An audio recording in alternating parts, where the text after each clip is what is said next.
Welcome, everybody, to the Positively Pets podcast for people who love pets. Well, actually, love all animals. I mean, by the time we're done with this podcast, you will have seen every single kind of animal advocate, animal handler. I mean, we will have them all on here. Wow. Even people who have bears and stuff like Wow. that. I mean, we're going to get them all because people who love animals are unstoppable. You know, once you get it in your blood, you're going to love them all. So we're happy to have you here. And we're going to talk about what you care about, which is advocacy, which is healthy trends, which is how to be a good pet parent, or what do they call it? Paw parent. How to be a good advocate in the community as well. So we're going to talk about the things that you care about.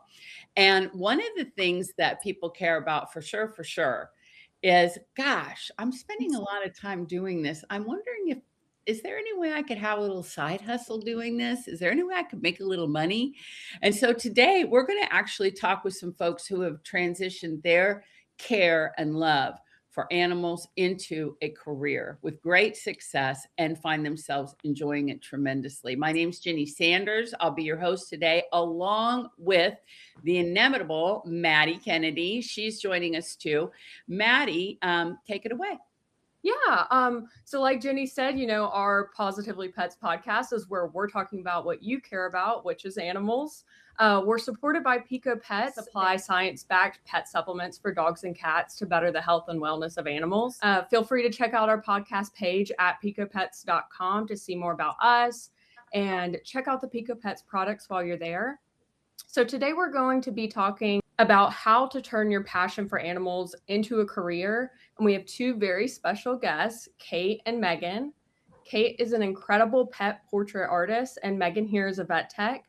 Both work with animals in very different, exciting ways and ended up in their careers because of their love of animals. Please also leave us a comment if you have any questions you want answered in a future episode or topics you might want discussed. We want to bust the myth that becoming a vet is the only option to work with animals or being involved with animals. I feel like most pet lovers thought about becoming a vet during some point in their life. I know I definitely did. What about you guys? Do you think so? Oh, yeah. 100%. Yeah. I never thought about being a vet because I wasn't the type of person that had the grades to go to vet school. But Fair. I've always been I a pet really did parent. either. And I realized I couldn't stomach it, if that makes sense. Mhm. Being a vet, I'm sure, is a lot. And I'm sure Megan sees a lot being a vet tech. And props to her for that because I don't think I could do it. Right. Definitely always wanted to be a vet. I mean, even in 5th grade for career day, I dressed up as a veterinarian and brought my stuffed animals to school. And I was like, I'm a vet. Wow. Gosh, that's great, Megan. I love that. Yeah. With that being said, there's of course many clinical or hands-on jobs out there that let you work with pets. Like Megan, there are vet tech opportunities, but there are also rehabilitation opportunities, working in shelters or rescue organizations, and so many more.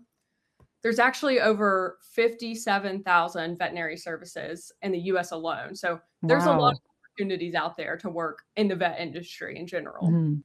A lot of people too also get involved in education and science regarding animals. So that could include zoologists, marine biology, animal scientists, working in a university as a professor having to do with animals. So there's lots of people in that industry as well. And then of course we have businesses and entrepreneurship like Pico Pets for pet products, other pet retail and e-commerce spaces, livestock or agricultural businesses, doggy daycares, dog walkers, pet sitters. Wow. Yes, so many. You don't really So think many. about it until you Yeah. list them all out. Yeah, I know. And then there's so many pet influencers out there now, which would fall under creative or media. And then we have professionals like Kate who create art of animals. And then we have like wildlife photographers or videographers. And then lastly, we have behind the scenes people who work in the pet space, like myself and Jenny in marketing and advocacy. There's also lobbyists for animal protection, nonprofits, and more. Overall, the American sector specifically supports about 2.75 million jobs worldwide, which is crazy. Wow. Yeah. And it seems like more and That's more a people lot. want to get into the industry with pets because more and more Yes. people like don't like people and like pets way more. Yeah, so there's so many opportunities out there that I feel like people might not think about on a day-to-day basis to get involved in animal lives. And you can start with your skills. So Megan, what made you get into being a vet tech? Well, when I was younger, I always had a love for pets. My family always owned dogs. I started dog sitting at a young age. I did everything I could to be around animals, and I think my love for animals really took a big turn when I started riding horses. I started riding horses around 10 years old, and that just took over my life. I loved working at the barn and everything, helping them out. I actually at one point leased a horse. I helped rehabilitate her from an injury that she had. So she was my pride and joy for the longest time.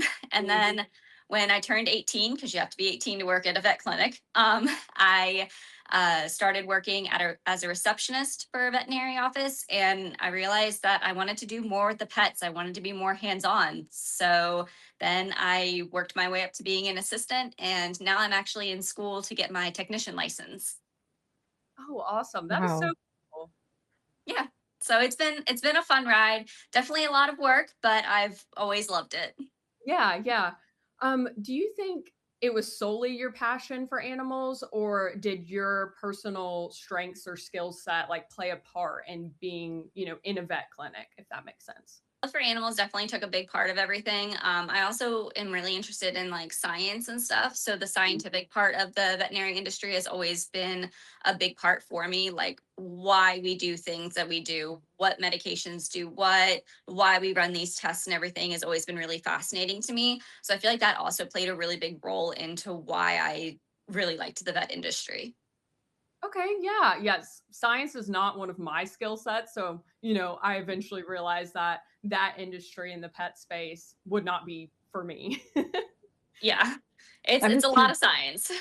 I'm just curious, like as a vet tech, do you learn about how to deal with all animals, or is it just dogs and cats, or are you learning also about horses and So with being in school, I'm learning a lot more about like the large animal and exotics and everything. Personally have only worked with small animals, so dogs and cats and occasionally rabbits, but I'm definitely learning a lot more being in school with the large animals, exotics and everything. And they're very, very fascinating. I've grown to love them a lot more. Oh. wow, very Now, do cool. you have any exotics? I do not. I have always wanted to have like guinea pigs or rabbits or something to that effect. But I only own dogs and cats right now. Okay, very good. Now, when you talk about the skills, I mean, it seems to me that emotional maturity is key. I mean, I don't know how you deal with the day in and day out, not only of the pet, but the pet owners. Talk a little bit about how you manage the emotional aspect of working in that environment. It definitely does take an emotional toll on you. There's a lot of coping mechanisms that we use. So there's sometimes if you're having a really hard time, just taking a minute to breathe for yourself. A lot of the times, if I'm having a rough day or something, I will take one of the clinic patients out for a walk in the backyard, just take a minute to myself, stuff like that. We One of the things we like to do is have a little dance party. So we put on some music and we're like, you know what, we need a minute, and we just dance it out for a little bit, and then it really helps lift the spirit of everybody in the Mm. hospital. um, it's a very female dominated industry. So you're in a very small area with 15, 20 women. And so sometimes Wow. you just gotta dance it out a little bit and just kind of lift the spirits for everybody. And it really does make a difference to have that change in energy. Wow, that's great. And Mm.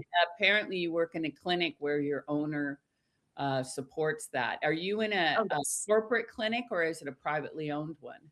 I'm in a privately owned clinic. A lot of clinics recently have gone corporate, which I find crazy. A lot of animal clinics, just privately owned ones, just with the cost of medication and treatments and everything have gone up so much that a lot of privately owned practices are not able to sustain the changes.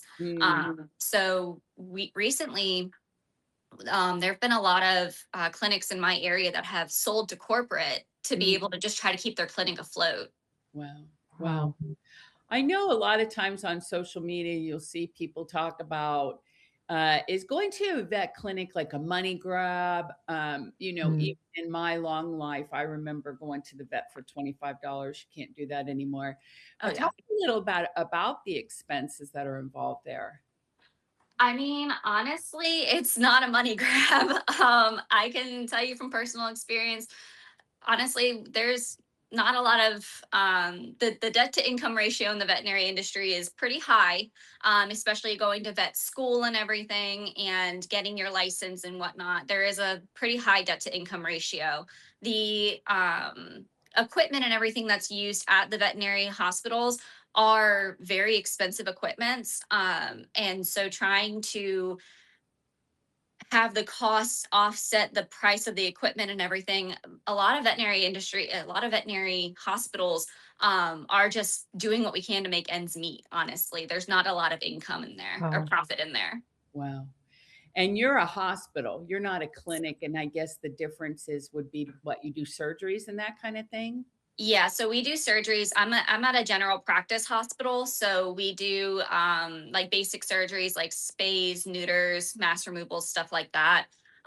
There are specialty hospitals that have like board certified surgeons and everything that do a lot more. There are emergency rooms and everything. So I feel like the vet industry has taken kind of a mirror image of the human industry with all the specialists and everything that they have that we've recently gotten in the industry. Right. Because I mean, they have a cardiologist, they have a neurologist and everything for your animal. And I remember when I was a kid, we didn't have that. You went to the vet and you got your vaccines and that was it. Right. Yeah, Mhm. absolutely. Well, people are Wow. investing a lot more in preserving the lives of their dogs. Oh yeah, Mhm. the lifespan of animals has gone through the roof Wow. recently with all the new medicine and all the new research and everything that's been done. So it's very interesting, honestly. Hmm. That's great. Yeah. And what do you think about yourself? Do you think you have the ideal career path, or if you could do it over again, would you start out as a receptionist, or what advice do you have for somebody who's watching and thinks they'd like to do what you do?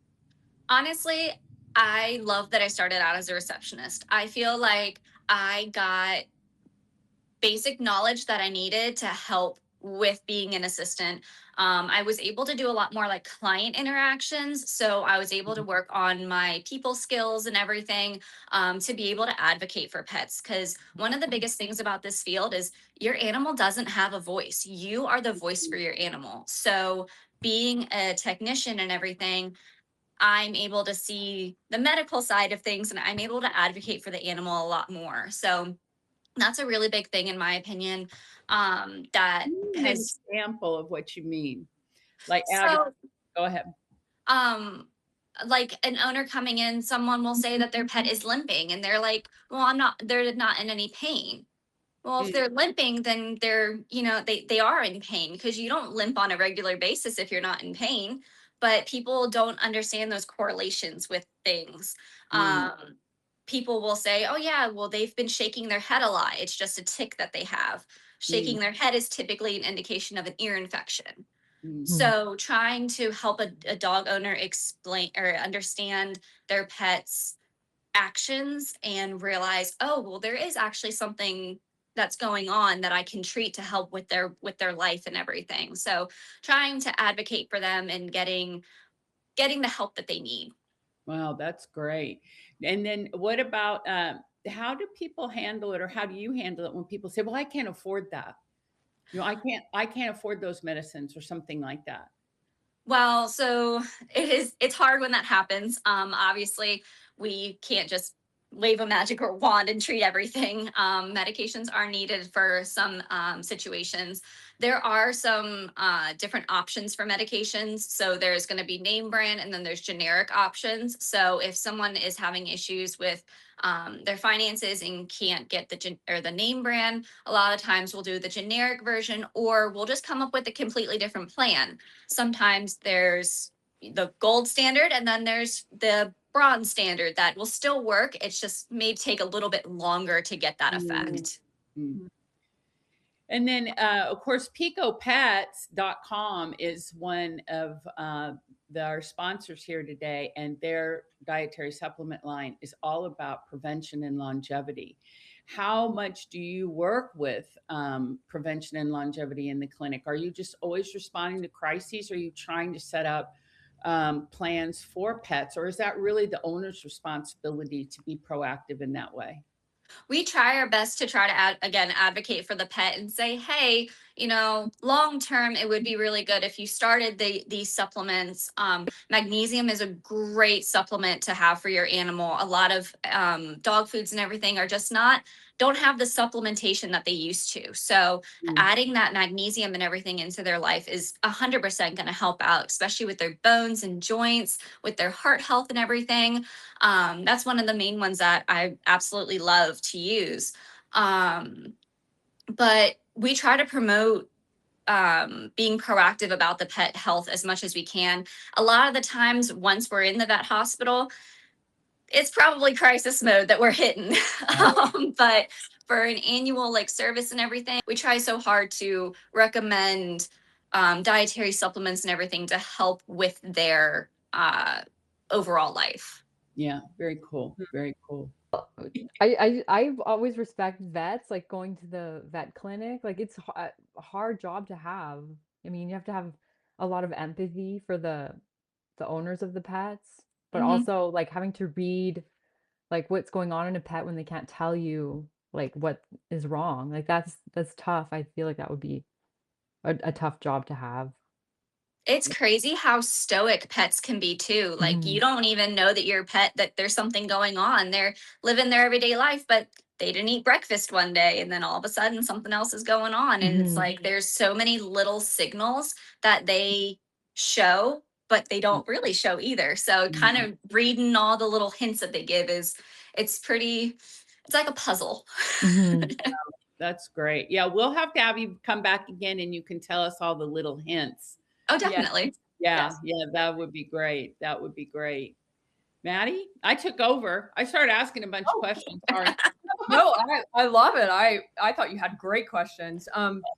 I think it'd be awesome to start asking Kate some. Thank you so much, Megan, for letting us know more about being a vet tech and how you got to where you are. I'm sure there will be some people listening who want to go on that same path. So I'm sure all your advice will be really helpful for them. Yeah. Thanks for having me. Yeah. Yes. Okay, so Kate, you have such an interesting creative career path. Yeah.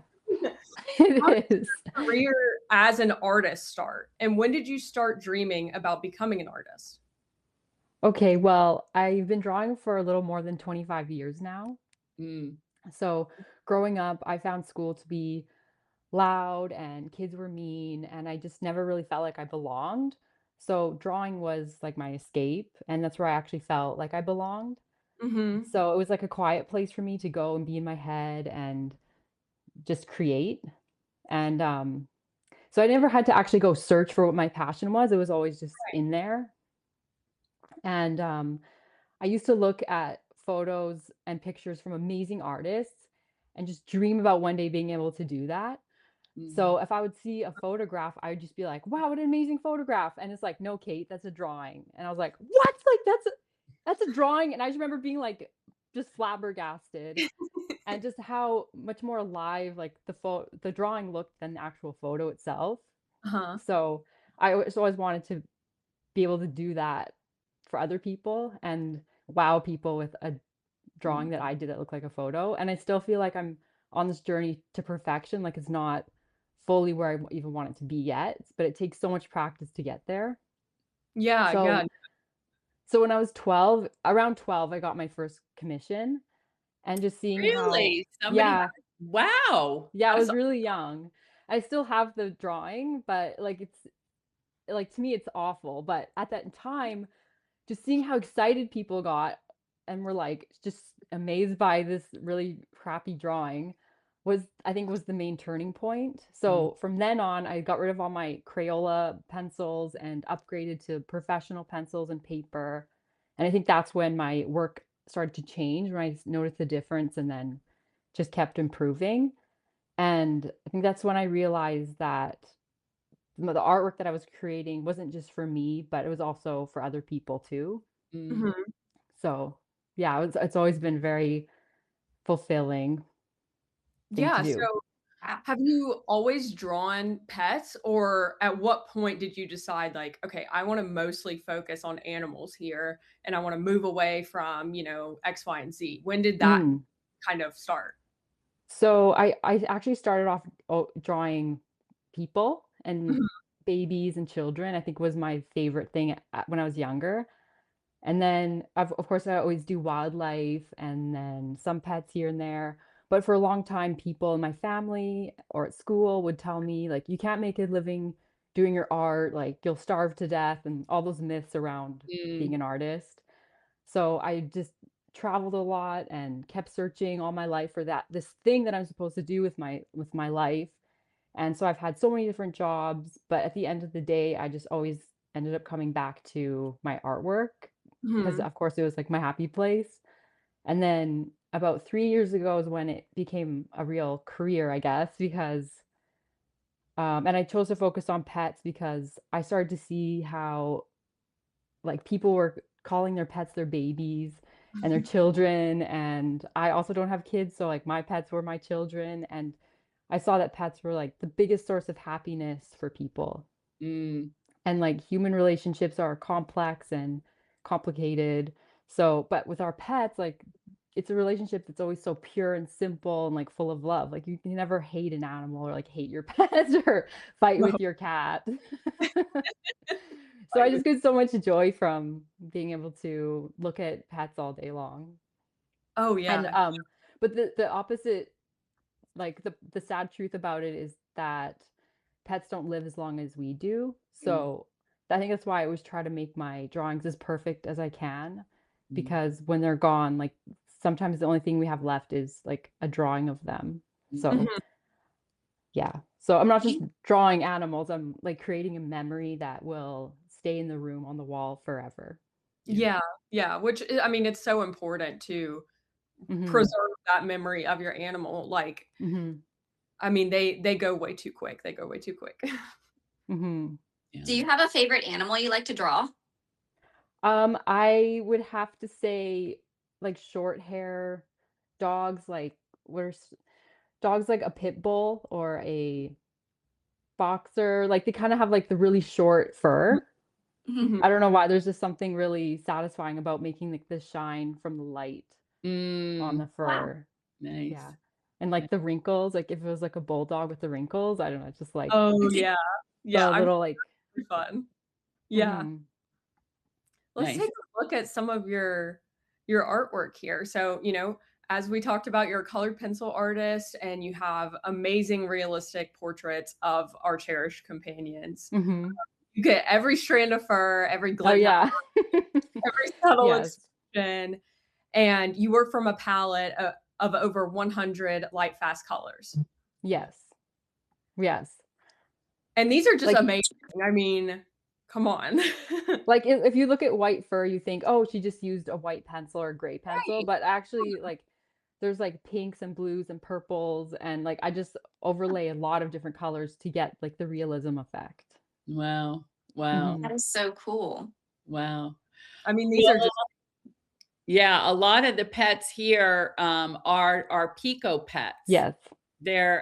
We commissioned you to capture them, um, Mhm. in, this is how we kinda got started with it, and, Lady Gaga up in the corner there on the left, the Australian Shepherd is, my dog, and Artie, Sheila's dog, is over in the corner, and, Cooper is down at the bottom, the golden, and, So Aries, the kitty cat, you did such an amazing job, Thank Kate. you. Did they? Mhm. Those are gorgeous. Yeah. Depending on the size, like I would say around average around 40 hours per drawing. Wow. Wow. Yeah. Yeah. Wow. I do Wow. take my time and go slow because I have to get every little detail in there. I Wow. mean, you really do. You really do. I mean, Yeah. it's Yeah. every strand of fur that you can see. Yeah. It's everything. Yeah. Yeah. It's It's incredible. very, very cool. Very Mhm. cool. And Yes. how do you work? I mean, what do people, how do people hire you or what happens? Yeah, usually so I share my work on Instagram, Facebook mostly, and there is where I get most of my business is through social media. Okay. So, yeah. So usually people just send me an email and then I'll like look at their photos and then and then it starts from there. Okay. Yeah. Very good. And I know I contacted you last year after I got Gaga's portrait and said I wanted to do the rest of my pets. And Oh it yeah. took a couple months to get on your calendar. So you're busy. Yeah, yeah, very busy. Oh, Uh, it's so once I great. once I get some downtime, like if there's a month or a few months that I have that I don't have any commissions, I'll start working on a piece for my own. Like I'll start a wildlife piece and I'll think, wow, so now I can actually finish a piece of wildlife for myself. But then just more commissions come in and then I'm like, okay, never mind. I'll like put that to the side. So yeah. That's fantastic. So let's talk about getting the idea because you and I are in this phase right Oh now. yeah. Let's talk So about getting that ideal photo. like with a blurry photo, I have to kind of be like a detective and try to figure out like what is there, what am I seeing here? But the better the photo and the more information I can see, which is why I like high resolution, the better the artwork turns out in the end. So if I have to make up what's there, then I might get it wrong. And Mm, because this is your pet and I'm the reason why I'm so OCD about the details is because if I get something wrong, then I'm changing who that pet was. And so I want to make it 100% right so that when you're to look at the paper with your pet on it, it's not just artwork, you're seeing your best friend. So yeah, um, I always tell people that a cheap drawing is expensive yes. because it doesn't look like your pet, but a high quality portrait is a bargain because it looks exactly like your pet and lasts forever. Yes. Well, those are perfect words. Yeah. Everybody who walks in our house and sees Gaga can't get over that. Oh, They that's think I awesome. think it's a photo. Wow, that's amazing. That's like always what I wanted. We take it and we hold it up and we say, "No, look at this as a pencil." People are like, "No way. That's so I can't it's even tell you how many times I've been tricked by a photo versus Oh, a yeah. drawing. Like it's crazy. yeah, Like, there are artists out there that don't consider this art. Like, they just think, "Okay, you're just copying a photo, so, like, why wouldn't I just print the photo out in a photocopy machine?" But if you were to actually, like, print the photo out and hold it next to the artwork, it's just a really big difference. So Mhm. so Oh, no, sometimes I get insecure about that, like, "Okay, I'm just a human photocopy machine," but then I see how happy people are, and I think that's, like, the biggest encouraging part about it. yeah. Yeah. Well, as a person who has 0 artistic talent, I would never take your artistry away from you for sure because I Aw, do that with thank pencils. you. If I could, that'd be fantastic. I don't think anybody could sit down and do what you do on a regular basis. I mean, No. it's incredible. And mhm. what I like about it is you do really capture there's a spiritual quality to it. You Mhm. capture the essence. And even, that's what Sheila said. I mean, Jason couldn't believe Cooper. Oh, He's like, really? "Is that my Wow. dog? Really? Coop, Coop, is this you?" He's holding up the thing to him. Wow, that's So yeah, awesome. it's fantastic, just fantastic. I can't encourage people enough to reach out to you if that's what they Oh, just thank you. yeah, Yes, yes, yeah, definitely. yeah. Um, Last question for you. What is your best advice for someone wanting to get in the pet industry through artwork?